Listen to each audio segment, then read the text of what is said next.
September 6, 2023.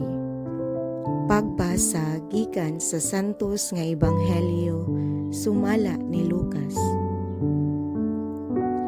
Mibiya si Jesus sa sinaguga ug miadto sa balay ni Simon. Niadtong higayuna gihilantan ang ugangang babaye ni Simon ug gisultian nila si Jesus kabahin kaniya. Miduol siya ug mibarog sa kiliran sa gihigdaan sa masakiton ug ipapahawa niya ang hilanat.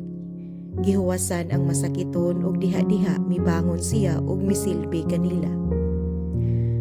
Sa pagkasawumsum na, ang tanan nga may mga higala nga masakiton sa nagkalain-laing balatian midala kanila ngadto kang Jesus.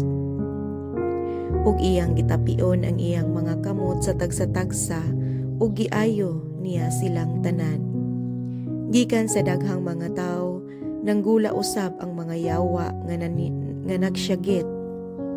Ikaw mao ang anak sa Dios.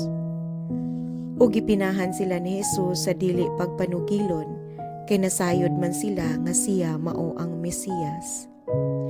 Sa pagsubang sa adlaw, mibiya si Jesus sa lungsod ug miadto sa usa ka dapit nga awaaw.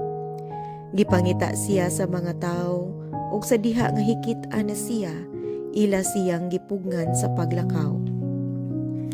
Apan miingon siya kanila, kinahanglan nga magwali ako sa maayong balita sa gingharian sa Dios ngadto usab sa ubang mga lungsod, kay mauman kini ang tuyo sa Dios sa iyang pagpadala kanako.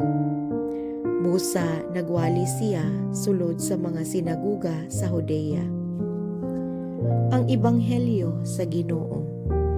Daygon ko ikaw,